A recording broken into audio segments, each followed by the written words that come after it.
kalian punya potensi yang besar, ya kalian punya keunggulan dibanding dengan anak SMK yang lain atau anak SMA, maka jangan ragu ketika Anda untuk terus melanjutkan. Saya ingin berkarir.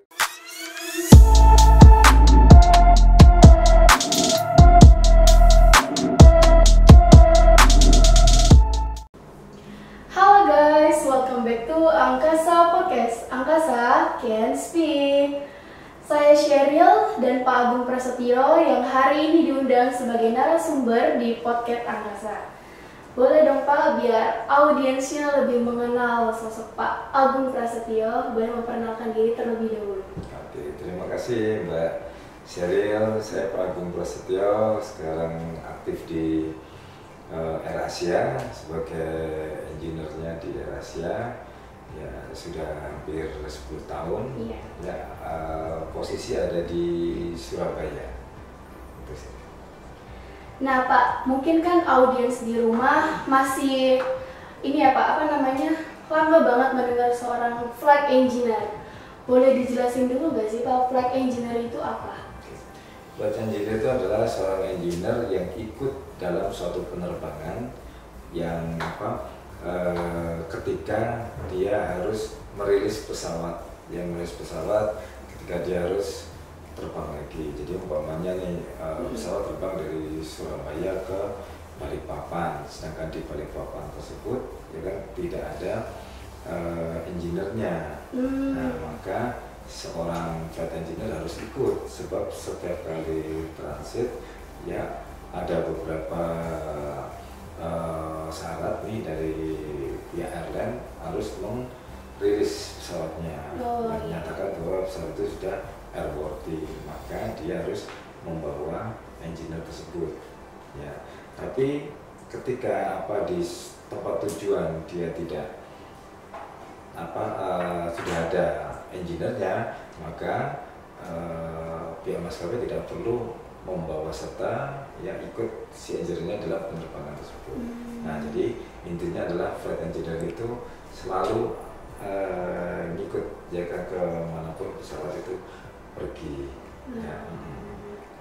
Nah, Bapak sendiri kan seorang flight engineer, pasti prosesnya itu panjang. Nah, Bapak tuh boleh diceritain nggak sih Pak, Bapak itu lulusan mana dan kenapa Bapak memilih sebagai seorang flight engineer? Apakah Bapak termotivasi dari orang lain atau gimana Pak, boleh dijelaskan? Oke, terima kasih Sheryl. Pertama saya ada dulu lulusan SMA. Saya lulusan SMA. Nah, ketika pada saat kelas 3 SMA itu saya di sekolah saya didatangi oleh taruna dari Curug. Nah, memperkenalkan bahwa ada loh ini karir di penerbangan sipil, sebab selama itu yang saya tahu adalah kalau kita berkarir di penerbangan harus TNI AU. Ternyata ada.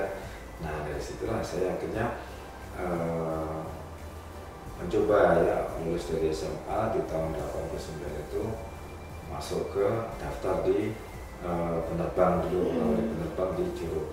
Nah, tahun 89 masuk penerbang, masih ingat saya itu pesertanya ada 1.200-an. Nah, pas sampai sesi akhir, yaitu sesi ini aptitude test ya. Aptitude tes itu adalah tes kebakatan, tes bakat seorang itu bisa terbang atau tidak.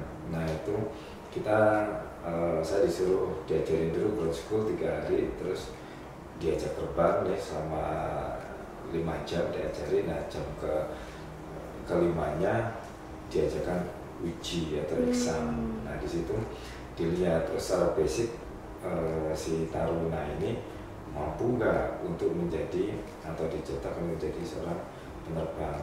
Tapi ternyata kehendak Allah lain ya kan. Waktu itu saya kalah di ranking waktu itu. Yang masuk di aptitude test itu ada 90 orang, yang keterima 60 orang. Jadi saya termasuk 30 orang yang tersingkir itu. Nah, tahun depannya saya mencoba lagi, tapi ambil yang majoringnya atau jurusannya yang teknik ya, itu RTPU, regulasi teknik pesawat udara. Nah, di situ alhamdulillah saya masuk di RTPU 3 35 gitu ya, angkatan 35. Dan alhamdulillah lagi yaitu kami angkatan 35 itu mendapatkan ini beasiswa dari Merpati Nusantara Airlines. Jadi seluruh biaya pendidikan yang di Curug itu semuanya dibiayai oleh Merpati Nusantara Airlines. Pendidikannya selama 2 tahun ya, kita tahu 2 tahun. Nah, di akhir pelajaran 2 tahun itu seorang taruna yang jurusan teknik pesawat udara itu harus melalui atau mengikuti ujian basic lesson. Karena kami adalah dididik untuk jurusan airframe power plant, pasti saya tahu ya airframe power plant. Nah itu kami mengambilnya, diberi kesempatannya adalah untuk ujian A1 dan A4, yaitu A1 untuk airframe-nya, A4 untuk jet engine-nya ya. Nah itu kami diujikan. Nah setelah itu kami lulus untuk basic lesson-nya, akhirnya penempatan di Merpati Surabaya. Nah di Merpati Surabaya itu jalan panjang, karena disitulah pertama kalinya saya lulusan yang masih muda, masih nol pengalaman, itu ditempa oleh para senior. Nah di situ ya kita benar-benar diajarin sambil kita belajar. Saya belajar akhirnya gimana mengetahui yang real pesawatnya, sebab ketika di Curug masih pembelajarannya adalah pakai propeller gitu ya. Nah sedangkan di Merpati sudah pakai jet engine ini. Nah akhirnya transisi pengetahuan itu kita dapatkan di tempat kerja yang didapat dari para senior. Nah sambil kerja itu akhirnya ada training. Waktu itu saya disekolahkan Kapten CN 235, terus ikut ujian TAP rating Fokker 27 ya, alhamdulillah lulus dua-duanya. Waktu itu masih saya di usia 28, jadi saya kerja di usia 23-an ya kan, 28 sudah dapat AMEL lesson, aircraft maintenance engineer lesson itu ya, AMEL. Nah itu adalah suatu kebanggaan karena usia masih muda, waktu itu sudah bisa punya TAP rating CN 235 sama Fokker 27. Nah di Merpati saya hampir 10 tahun training lagi. Lanjutannya adalah Boeing 737 yang 200 seri 200. Nah situ mulailah masuk ke pesawat-pesawat yang narrow body lah, yang tadinya kan CN sama Fokker 27 kan termasuk semua bodinya, kita masuk ke narrow body. Nah 10 tahun saya berkarir di Merpati. Akhirnya saya memutuskan untuk pensiun dini ya, pensiun dini atau resign. Nah saya pindah ke GMF, Garuda Maintenance Facility. Nah di situ selama 4 tahun, sama yang saya handle adalah Boeing 737 yang di Hangar 4 di GMF sana. Selama kira-kira di Garuda selama 4 tahun. Nah dari Garuda saya mencoba lagi ke AVA, PT AVA. PT AVA itu adalah dia perusahaan yang mencatat pesawat ya. Jadi mobil sebagai lessor itu menyewakan pesawat yang dipakai oleh Trigana. Nah disitulah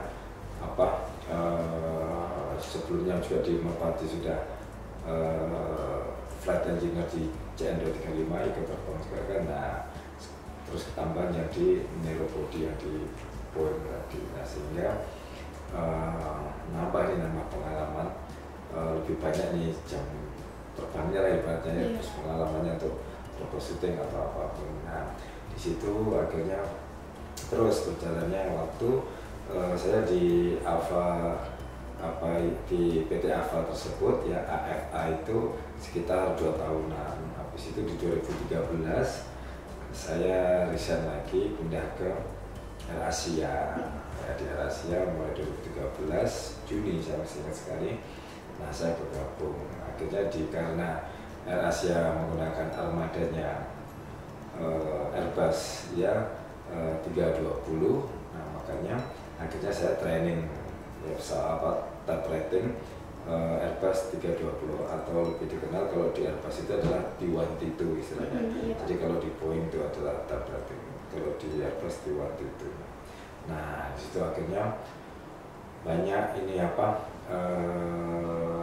pengalaman yang baru ya kan, yang tadinya CN235, Fokker 27, Boeing 737. Nah sekarang ketambahan untuk type ratingnya adalah Airbus 320. Nah ini akhirnya menambah semangat untuk belajar lagi. Nah ini akhirnya lebih memantapkan langkah untuk menjadi seorang flight engineer, dan juga di AirAsia pun dituntut untuk ikut terbang engineer-nya, karena memang di destination setempat kadang tidak ada engineer-nya, sehingga harus membawa engineer dari tempat awal atau origin flight si pesawat tersebut berangkat. Nah, gitu. Oh, baik. Nah, kalau dari flight engineer sendiri itu biasanya ada tingkatannya gitu nggak sih, Pak? Oh, kalau flight engineer itu sudah mentok sih kalau menurut saya. Sedangkan kalau biasanya tingkatannya itu adalah dari mekanik atau technician. Yang pertama lulus dari Curug itu adalah teknisi atau mekanik. Beda sebutan sih, beda perusahaan kadang sebutannya berbeda. Gitu. Nah itu biasanya dia hanya mengantongi general license A1 A4 atau C2, C3 atau C4. Nah itu dia belum sekolah type rating. Nah itu masih istilahnya technician atau mekanik. Nah setelah dia sekolah type rating, ya kan, nah biasanya dia naik nih, ya naik levelnya, ya sebagai seorang engineer. Jadi nanti ada engineer level 1, kalau di Merpati itu ada level 5, 4, 3, 2, 1. Yang tertinggi adalah level 1. Nah, yang level 5 itu yang hanya punya general license saja. Sedangkan yang level 4 punya general license dan punya type rating minim 1. Nah, nanti yang level 3 punya lagi type ratingnya ada 2 gitu, terus general license-nya ada 4, itu naik lagi. Nah, nanti kan sampai level ke 1 ya kan, itu type ratingnya banyak ya, jenis tipenya pesawat banyak. Mungkin dia punya CN ya kan, biasanya punya CN, punya Fokker 27, punya Boeing 737 dan Airbus 320. Nah, akhirnya di posisi yang mentok karena sudah punya pesawat banyak sih yang capai di situ. Nah, makanya disebut dengan engineer tersebut. Nah, sedangkan titel flight engineer karena dia ikut terbang bersama si pesawat tersebut. Nah, berarti kalau misalkan flight engineer itu pasti punya amel ya, Pak ya? Iya. Semua flight engineer? Pasti. Ya. Dan menurut CV yang saya baca juga tentang Pak Agung Prasetyo itu adalah seorang instruktur akademi penerbangan ya, Pak? Iya. Di beberapa Neo Aviation ya, Pak? Iya, betul. Iya. Nah, Pak boleh jelaskan nggak sih, Pak, kalau di akademi penerbangan itu seperti apa metode pembelajarannya? Oke. Di samping saya bekerja di AirAsia, ya kan, saya juga sebagai instruktur ya, juga selain instruktur di akademi penerbangan juga sebagai instruktur lepas lah, kalau biasa kitanya adalah guru tamu atau dosen tamu gitu ya. Iya, Pak. Nah ini kebanyakan memang saya berkiprahnya di aviasi, ya, jadi sebagai instruktur di manajemen transportasi udara, yang bidangnya atau majornya adalah di pramugari-pramugara atau di staff airline. Nah di situ kita mengajarkan semua, ya kurikulumnya kita ada, ketentuannya juga kita adopt dari SNKNI yang sesuai dengan ketentuan yang ditetapkan oleh Kemenaker itu. Nah itu ada semua. Nah pembelajarannya adalah biasanya penekanannya dia ke ilmu praktek nantinya, supaya ketika dia ikut diklatnya selama kurang lebih 1 tahun, nah dia sudah siap ketika lulus untuk bekerja, atau sudah ngerti lah cara-cara bekerja di aviasi seperti apa sih, terus istilah-istilah di aviasi seperti apa. Nah ini diajarkannya di Neo Aviation. Paling gampangnya contohnya adalah tentang mata kuliah aviation knowledge. Nah, aviation knowledge itu diajarkan bagian-bagian dari pesawat ya, contoh kayak wing, ya kayak landing gear ini, tapi tidak menjurus atau tidak sedetail kalau kita belajar di teknik gitu. Tapi setidaknya seorang staff airline atau seorang pramugara itu tahu ini loh wing yang fungsinya adalah sebagai menghasilkan lift gitu ya. Nah ini kita ajarkan, terus fuselage ya kita ajarkan cockpit. Nah ini mereka tahu. Nah harapannya nanti ketika dia lulus dia sudah nggak usah nanya, punya pengalaman gitu. Ya Pak? Iya. Jadi benar-benar kita sampai nanti si siswa taruna tersebut atau mahasiswa tersebut langsung diajak atau langsung praktek ke pesawatnya. Jadi di Neo Aviation itu semua siswanya langsung praktek ke pesawat.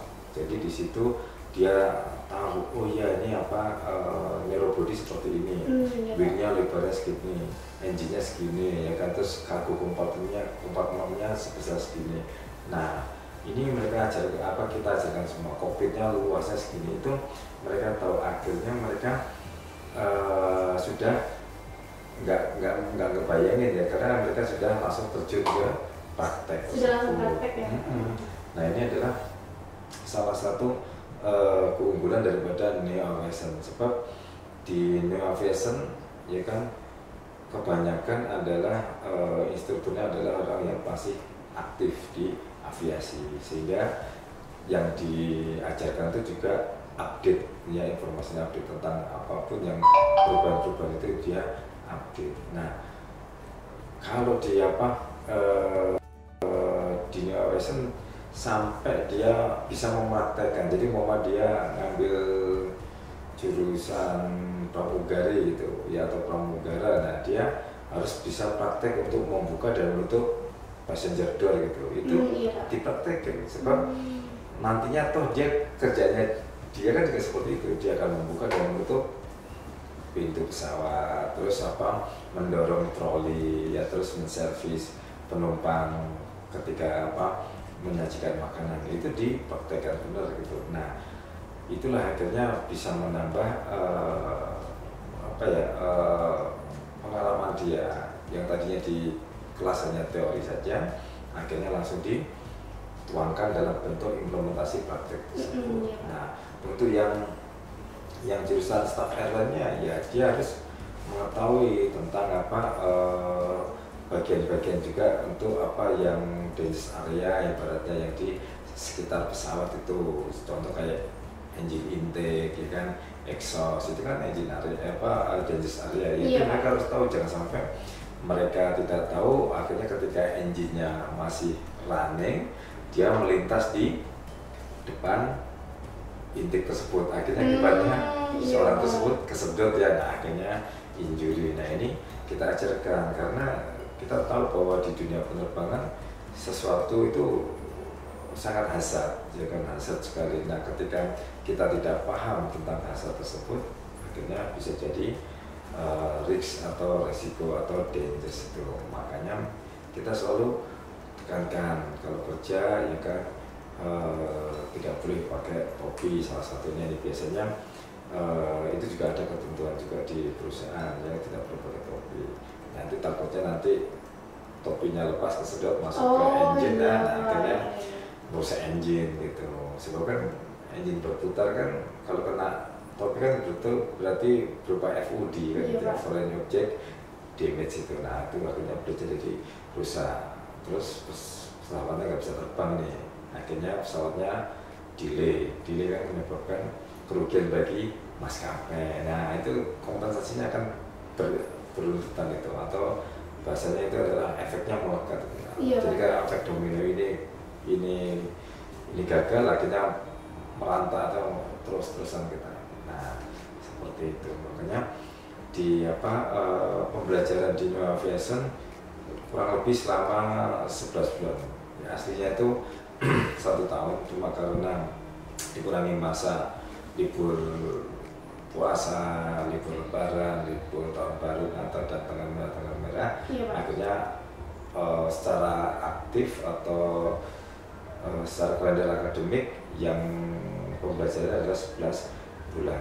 8 bulannya adalah teori, 3 bulannya praktek, dan itu adalah satu-satunya lembaga penerbangan yang paling lama karena jenjangnya adalah di 1 tahun, yaitu sama persis yang dikeluarkan oleh aturan yang ada di Dignas atau Kemendikbudristek bahwa untuk mendidik seorang staf airline, ya kan, yang jenjang di 3 itu sesuai dengan atau selevel dengan diploma 1.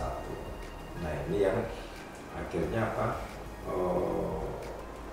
benar-benar nih, jadi jangan sampai asal didik ya gitu, akhirnya pas outputnya pun juga bisa maksimal. Wow, berarti benar-benar di New Aviation itu metode pembelajaran itu sangat detail ya Pak ya? Iya. Benar, sangat detail sekali. Dan saya juga penasaran nih Pak, lulusan apa saja sih Pak yang bisa daftar ke Akademi Penerbangan? Oke, secara khusus sih tidak ada. Ya, secara khusus untuk harus SMA IPA tidak. Ya, nah IPA, IPS, bahasa boleh untuk yang jalurnya SMA. Untuk yang jalurnya SMK pun juga boleh. Bahkan sebenarnya lebih menguntungkan kalau seperti Sheryl ini, ya kan, Sheryl kan udah punya background aviasi ya. Iya, Pak. Nah, otomatis tentang aviation knowledge udah nggak usah diajar lagi. Berarti pasti lebih unggul dibanding anak SMA atau anak SMK yang jurusan tata boga atau tata rias. Nah, sebenarnya lebih menguntungkan itu, jalurnya juga lebih enak ya, untuk langkahnya lebih enteng lah gitu. Nah, sedangkan untuk jurusan SMK yang lain seperti tata boga, cantika itu bisa, asalkan ya kan dia harus lulus tes seleksi. Ya, contohnya adalah syaratnya juga dia harus, kalau untuk pramugari sama pramugarinya tingginya 160-an. Iya, Pak. Sedangkan untuk pramugaranya 170. Ya, terus kalau nggak nyampe tinggi segitu ya bisa setback atau memilih jurusan lain, yaitu staff airline. Ya, staff airline iya. itu meliputi ya cargo staff, ground staff assistant ya KSA, atau yang ticketing and reservation untuk penerbangan. Nah, itu bisa. Nah, contoh lagi syarat yang selanjutnya adalah untuk pramugara sama pramugari tidak boleh ada tato lah, ada luka di muka, iya. terus di lengan sampai kaki, tangan gitu, sampai terus di kaki juga tidak boleh ada luka. Nah, ini adalah salah satu sebab memang kebanyakan maskapai atau airline itu dia sangat strike ya, sangat ketat ketika ada luka yang menyebabkan performanya kurang lah gitu. Nah, sehingga kadang gugur di situ. Makanya ketika kami memberikan gambaran atau memberikan syarat itu, jangan ada luka ya di muka,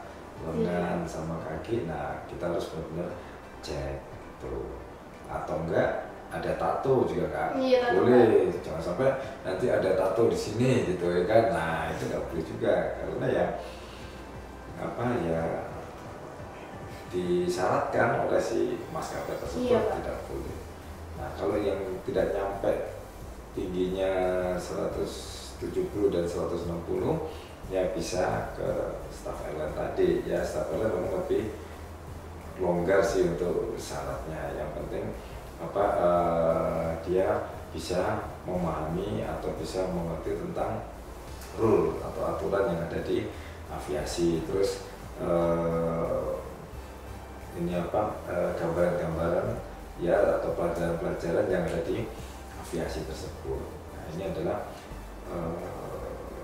contoh singkatnya ya. Paling gampang gini, kalau umpama di pelajaran di manajemen transportasi udara yang jurusan staff airline, atau yang di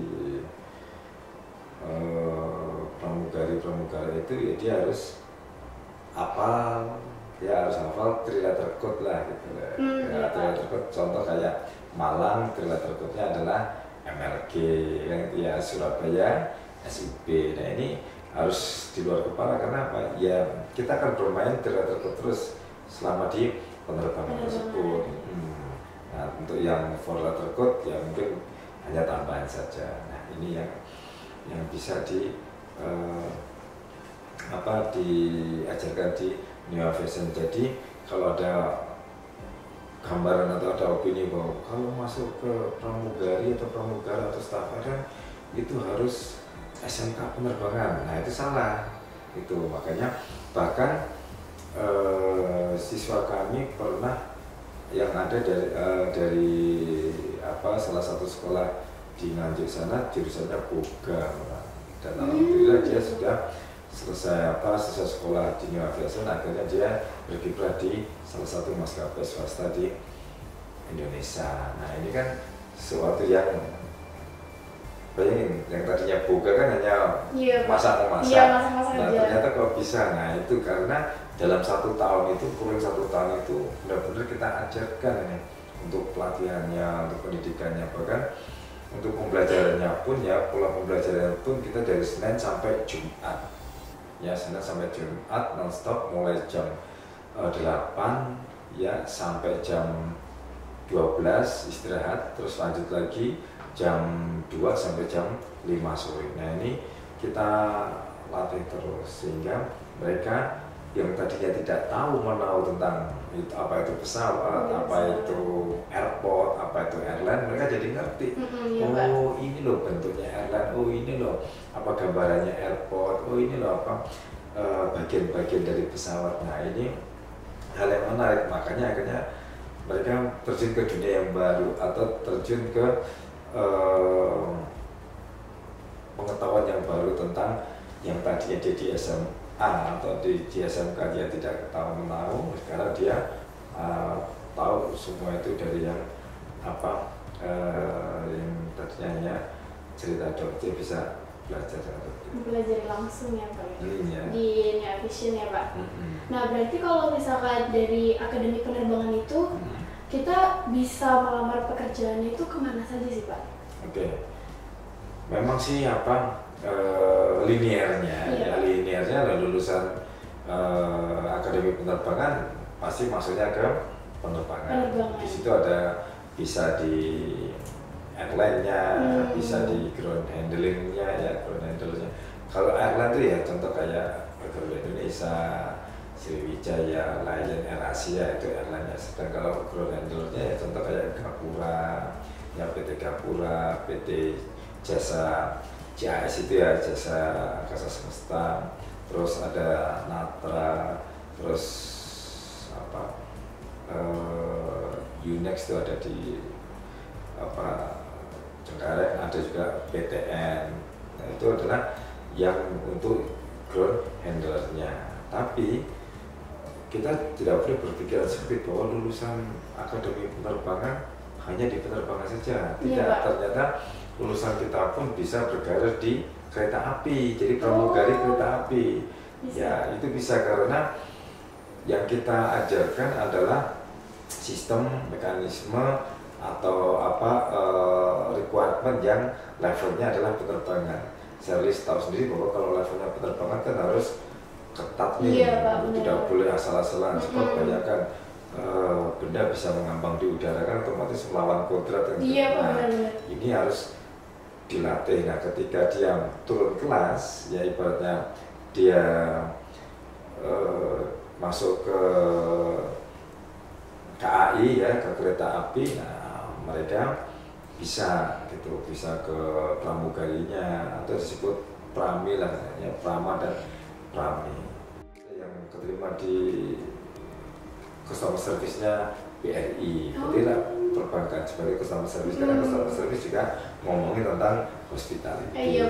Nah jadi sekarang kita sudah metamorfose lah gitu ibaratnya. Jadi enggak harus kaku ke penerbangan, tidak. aja. Kita bisa lompat ke dunia atau industri yang lainnya. Berarti kalau dari Akademi Penerbangan sendiri itu luas ya Pak ya, kita bukan hanya di penerbangan saja, tapi bisa di perusahaan yang lain yang bahkan bukan dari penerbangan gitu. Iya. Jadi saya baru dengar loh Pak, bisa di kereta, bisa di perhotelan kayak gitu. Nah kalau untuk di Akademi Penerbangan sendiri tuh fasilitas yang tersedia di sana tuh apa saja sih Pak? Oke, memang karena dia mendidik tentang penerbangan, Iya, Pak. ya pasti penyediaan untuk sarana dan prasarana harus sesuai dengan kebutuhan apa yang sudah ditetapkan atau diinginkan oleh maskapai. Contoh ada meja check-in, ada tag gitu ya, terus ada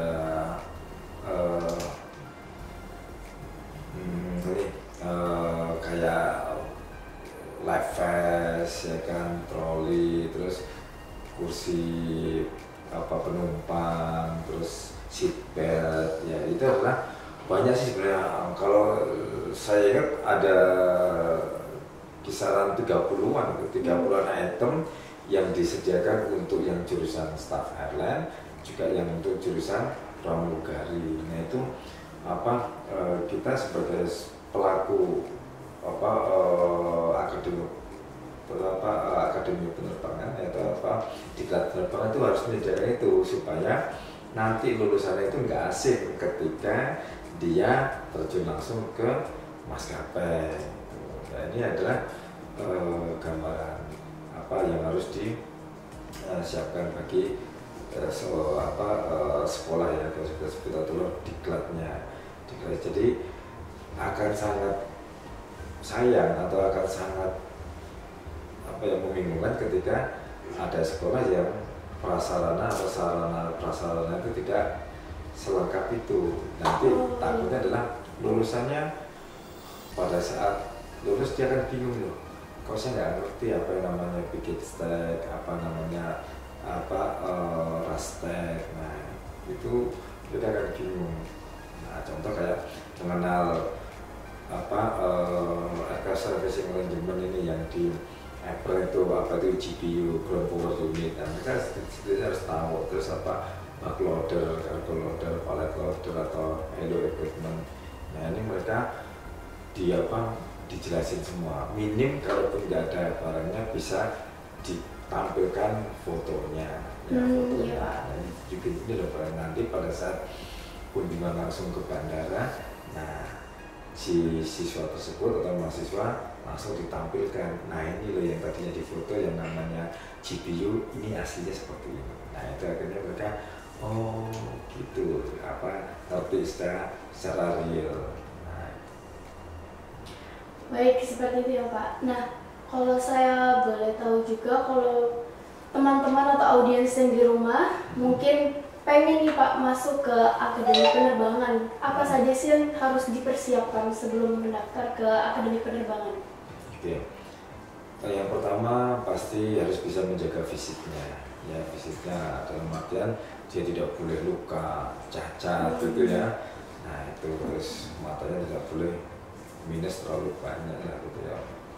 Sampai 3 ke atas ya minusnya itu tidak boleh. Nah nanti setelah fisiknya sudah oke, tingginya juga udah sesuai ya. Kalau yang tadi pramugari sama pramugara tingginya 160 sama 170, iya, sedangkan yang staff airline di bawah itu ya, staff airline biasanya adalah kisaran 158 lah ya, 158. Tapi beda-beda sih, beda-beda maskapai juga beda-beda ketentuannya. Jadi kita hanya mengambil garis amannya aja bahwa minimum untuk staff airnya untuk yang cewek itu adalah 158, untuk yang cowok 165an. Nah ini untuk sisi fisik. Sedangkan nanti kalau mau masuk ke New Aviation ya kan, nah mereka harus melalui tes ya, psikotes. Ada 4 tahapan psikotesnya ya kan, ini 3 psikotes yang ini. Yang pertama adalah akurasi tes, yaitu tes ketelitian. Yang kedua adalah analogi verbal. Yang ketiga adalah calculation test. Nah, terakhir adalah tes interview. Nah, kenapa harus dites interview? Supaya bisa menggambarkan bahwa kesiapannya seperti apa atau motivasinya seperti apa, seberapa, supaya ketika dalam 1 tahun membentuk karakter si anak tersebut untuk menjadi insan penerbangan itu lebih mudah. Nah, jadi nalarnya lebih enak nih ketika membentuk seseorang yang punya motivasi tinggi dibanding dengan yang motivasinya kurang. Iya, Mas Neti. Nah Pak, kita sudah pada akhir pembicaraan. Mungkin Bapak ada pesan dan kesannya untuk audiens di rumah. Silakan Pak. Oke, untuk para audiens di rumah, terutama ini anak-anak dari SMK Penerbangan Angkasa Malang. Angkasa Malang, ya. Nah, ini kalian punya potensi yang besar, ya. Kalian punya keunggulan dibanding dengan anak SMK yang lain atau anak SMA. Maka jangan ragu ketika Anda untuk terus melanjutkan, saya ingin berkarir atau berkiprah di penerbangan. Maka ya kan, sekarang cari jalan untuk menuju atau mewujudkan ke sana. Nah, salah satunya umpamanya kalian gagal nih jadi seorang pilot. Nah, bisa masuk ke engineer-nya, ya. Gagal jadi engineer-nya bisa masuk ke